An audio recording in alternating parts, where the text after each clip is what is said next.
Hi, Tabz here, one of the staff at Southport and Area Schools Worker Trust. Lots of people have been asking us recently how our charity's support has been affected by the pandemic. So here's a video explaining exactly that.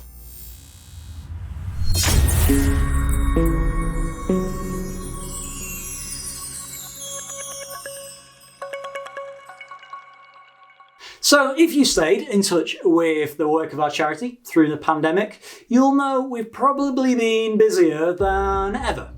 We rose to the challenge of drastically adapting how we carry out our charity's vitally important work to children and young people, and despite our small size, with just myself and Hettie on staff, some might say even that we've led the way in developing creative digital means for connecting with the children and young people in schools we serve during this season, with our resources even being used and learnt from on a national level.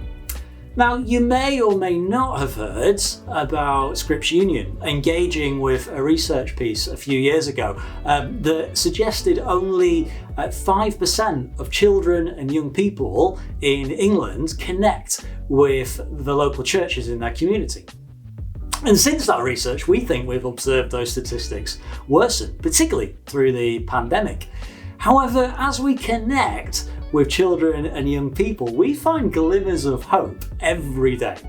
And over the last few years, our charity has invested more and more, in the words of John, our treasurer, because we felt it necessary to increase the scope of our outreach. We have instigated the Good Sport Ministry we've produced a vast library of permanently accessible online material, and of course our core ministry in school visits has also been enhanced.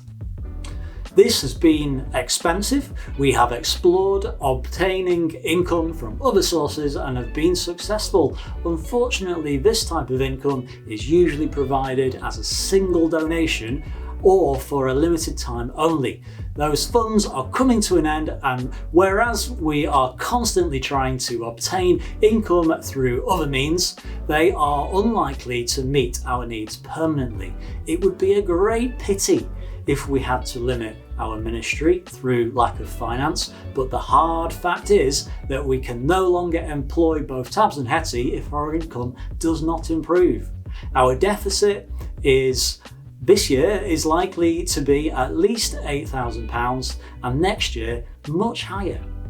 So, like John says, it would be a great pity if Hettie or I lost our jobs, but to be really honest, it's not about us. The reason we want to appeal for your support today goes way, way beyond that. There are thousands of children and young people across this town who are entering into the prime of their lives following a pandemic that has strangled their formative years, left them deeply concerned about the future, worried about their education and future, losing hope, totally fed up, losing confidence, with nearly 70% of young people surveyed by Young Minds this spring believing that the pandemic will have long-term effects on their mental health for years to come. We don't want to appeal to you for help so we can keep ticking over as a charity. We see huge need in our community, and the ideas and the opportunities to grow our support are endless. We want to go beyond where we're at. As a Christian charity, we believe that we can provide what is needed to restore hope and care to the needs of children and young people and their well-being in Southport. We have spent over 20 years developing safe spaces to explore the big issues of life and faith, investing hundreds of thousands of pounds into Southport's youth. Now is not the time to see that diminish.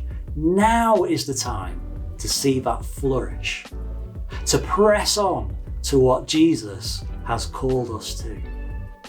We believe now is a more important time than ever to connect with young people, to help them explore the Christian faith in schools and the community, and also work with churches and other organisations to provide them with opportunities to respond and grow together as Christian young people who know their purpose and hope is secure. As our treasurer John writes, we currently have about a modest 35 faithful individual supporters who give anywhere between £5 to £200 each month, and we are truly indebted to them. If we could try to double that number, our problems would be much alleviated. And it doesn't even need to be big figures that people give, even giving £1 or £2 a month. When you add all that up, with lots of people giving and supporting, and are able to say to young people, we are here sponsored by hundreds of Christians in Southport to be here in your school with you. That is powerful. My question is, what is your heart telling you? Are you prepared to lay aside some time, effort, or even personal finance to build a better, hope and faith-fueled future for the sake of local young people? To see new life bursting forth? If you head to www.saswtrust.com/give, you will see we've added a whole load of ways you can financially support this work. All the usual trusted means of standing orders, cheques, bank transfers all still exist, but you can very easily give a one-off, or even better, a recurring donation directly from our website or PayPal giving fund, and you could give by a text or even over Facebook. One supporter recently raised £150 for our charity just by setting up a fundraiser amongst his Facebook friends for his birthday this year. We're also set up on Amazon as an Amazon Smile charity. Wherever we can, we like to encourage supporting local businesses really and building up our town's local economy, but for those occasions when you do need to make an Amazon purchase anyway, why not ask Amazon to send 0.5% of the item's price to the needs of Southport's young people at no extra cost to yourself. It's dead easy to set up. All the details are on our website. Our treasurer's final plea is to please pray about this and maybe be part of this so necessary ministry. If you're not in a position to do so, there's no need to feel this is an added burden, particularly after the pandemic has affected so many financially. But maybe you or someone you share this video with is able to help share hope and purpose with our town's young people. Thank you.